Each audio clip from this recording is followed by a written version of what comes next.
കാമം, ക്രോധം, ലോഭം, മോഹം, മതം, മാത്സര്യം എന്നീ ശത്രുക്കളെ പൂർണ്ണമായിട്ടും ജീവിതത്തിൽ നിന്നും ഒഴിവാക്കുക. അതായത് ഈ കലിദോഷങ്ങളെ പൂർണ്ണമായിട്ടും ജീവിതത്തിൽ നിന്നും ഒഴിവാക്കിക്കൊണ്ട് നമ്മുടെ ജീവിതത്തിൽ കൂടുതൽ ഈശ്വരഭക്തിയും അതിലൂടെ തന്നെ ധാരാളം നമുക്ക് ജീവിക്കാൻ ആവശ്യമായിട്ടുള്ള സാമ്പത്തിക ഭദ്രതയും സ്വസ്ഥതയും സമാധാനവും എല്ലാം ഉണ്ടാക്കിയെടുക്കുക എന്നുള്ളതാണ് ഒരു വ്യക്തിയുടെ സാമാന്യമായിട്ടുള്ള ജീവിത ലക്ഷ്യം തന്നെ.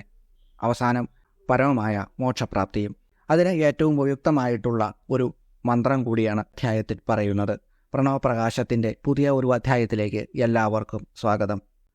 വിദ്യുൽ പ്രഭാശ്ലിഷ്ട ഘനോപമാനവും ശുദ്ധാശയേ ബിംബിത സുപ്രകാശവും ചിത്തേ ചിദാഭവു കലയാമി ലക്ഷ്മീ നാരായണവു സത്വഗുണപ്രധാനവും. മിന്നൽ പിണർ കലർന്ന മേഘത്തിന് തുല്യരും ശുദ്ധമായ ഹൃദയത്തിൽ പ്രതിബിംബിക്കുന്ന പ്രകാശത്തോടു കൂടിയവരും ജ്ഞാനത്തേജോരൂപരും സത്വഗുണമുഖ്യരുമായ ലക്ഷ്മീ നാരായണന്മാരെ ധ്യാനിക്കുന്നു എന്നാണ് ഈ ധ്യാനമന്ത്രത്തിൻ്റെ അർത്ഥം.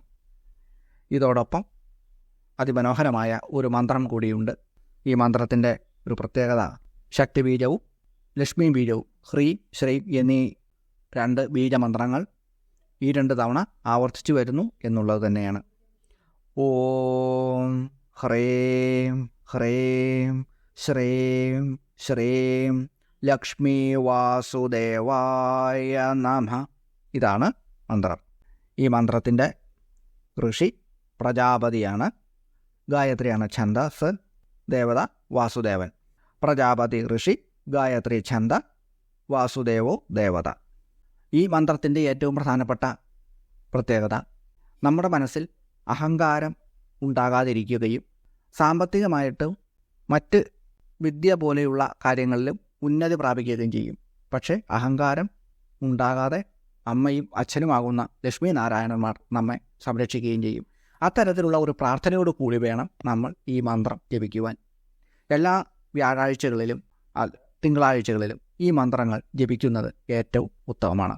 സമ്പത്ത്, സുഖം, ആനന്ദം എന്നിവയൊക്കെ നമുക്ക് ഈശ്വരാനുഗ്രഹമായിട്ട് ലഭിക്കുമ്പോൾ അതിൽ അഹങ്കരിക്കാതെ സാമാന്യമായിട്ട് സ്വസ്ഥമായിട്ട് സുന്ദരമായി ഈശ്വരാർപ്പണമായിട്ട് ജീവിച്ച് ജീവിതം നയിച്ച് അവസാനം പരമപദമായിട്ടുള്ള ഭഗവത് സന്നിധിയിൽ എത്തിച്ചേരുക സാധിക്കണമേ എന്ന ഒരു പ്രാർത്ഥനയോടുകൂടി ഭഗവാനോട് ഭഗവതിയോടും അപേക്ഷിക്കുക, പ്രാർത്ഥിക്കുക.